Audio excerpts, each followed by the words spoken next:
Alors que quand maintenant, Rabbi Nachman il dit, même si tu es fou, si tu m'écoutes, tu seras plus fou. Même si toi, de toi-même, tu restes fou, mais le fait que tu m'écoutes, tu seras plus fou. Parce que tu vas pas faire ce que toi tu penses. Tu vas faire ce que moi je te dis de faire. Et moi, quand je te dis de faire quelque chose, c'est la meilleure chose qu'un être humain peut faire. Donc, non seulement tu vas pas être fou, mais tu vas réussir une vie extraordinaire. Même si ta machine à toi, il est folle. C'est pas grave. Le fait que tu t'écoutes pas à toi, tu m'écoutes à moi, tu vas être optimisé dans le meilleur de toi-même.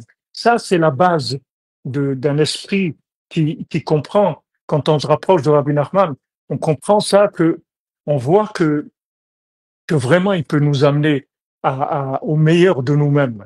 Parce que Rabbi Nachman, il va rien te prendre du tout. Il va pas rien t'enlever. Tu vas réussir le mieux que tu pourrais réussir.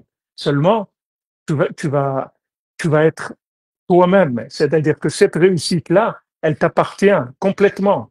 Il va exploiter tes potentiels, des choses que tu savais même pas que tu es capable de faire. On voit Rav Nachman Tutchiner quand il s'est trouvé un Shabbat avec Rabbi Nathan, et Rabbi Nathan, il lui a dit, allez, chante. Alors il s'est mis à chanter. Et ils ont vu comment il a chanté de façon extraordinaire. Et après, les gens, ils ont dit, mais non, on le connaît, Rav Nachman Tutchiner, depuis qu'il est petit. Il sait pas chanter. C'est pas quelqu'un qui savait chanter. Jamais il a chanté. Maintenant, Rabbi Nathan lui a dit chante. Quand il lui a dit chante, il a fait sortir de lui le fait qu'il est devenu quelqu'un qui chante. Et comme ça, après, toute sa vie, il a chanté.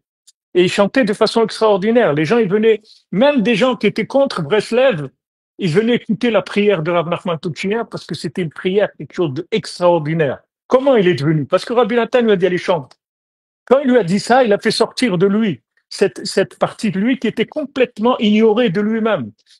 Jamais il pouvait imaginer. Il fallait que maintenant, il vient Rabbi Nathan et lui dit chante. Quand il lui a dit chante, il a fait naître.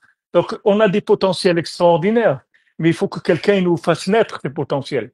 Comme la terre, vous voyez un pot de terre, c'est vrai que dans cette terre-là, il y a des fruits, il y a des légumes, il y a des fleurs, il y a des couleurs, des parfums extraordinaires. Mais vas-y, fais-le sortir.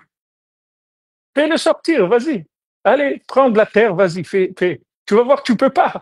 Tu peux la tourner comme tu veux, tu vas rien faire du tout. Il faut une graine, que cette graine-là, c'est une formule qui sait prendre dans la terre des éléments, des potentiels, et elle va fabriquer une tulipe, elle va fabriquer une orange, elle va fabriquer avec cette formule-là, de cette graine-là. Donc le tzaddik qui vient, il fait naître les gens. Il fait naître des potentiels que tu peux même pas imaginer que tu as ces potentiels-là dans ta vie. Ça, c'est, si vous voulez, le fondement du principe du tzaddik, de Moshe Rabbeinu, de tous les tzaddikim qui s'appellent tzaddikim et Sodei Olam, qui sont capables de faire naître le potentiel qu'il y a dans quelqu'un.